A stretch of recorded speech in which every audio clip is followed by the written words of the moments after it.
শেয়ালটা খরগোশকে ধরতে গিয়ে নিজের ফাঁদে নিজেই পড়ে গেল, কিন্তু কিভাবে? একদিন জঙ্গলের রাস্তা দিয়ে হাঁটছিল এক লোভী শেয়াল। হঠাৎ সে দেখতে পেল একটি খরগোশ গাছের নিচে বসে আছে। আজ তো আমার খাবার নিজেই সামনে এসেছে। খরগোশ ভাই, তুমি এখানে বসে কেন? আমার কাছে তোমার জন্য একটি সুন্দর খাবার আছে।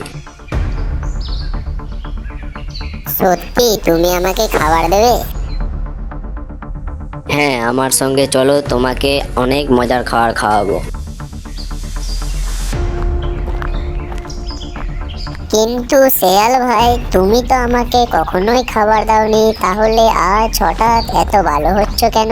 আরে না না, আজকে আমার মন খুব ভালো, তুমি শুধু আমার সঙ্গে এসো। খরগোশ সাবধান, শেয়াল তোমাকে বোকা বানাতে চায়। ও তাই নাকি? তাহলে একটা কাজ করি, তুমি আগে ওই গর্তের সামনে দাঁড়াও, আমি তোমার জন্য খাবার নিয়ে আসছি। সত্যি? তাহলে আমি এখনই যাচ্ছি।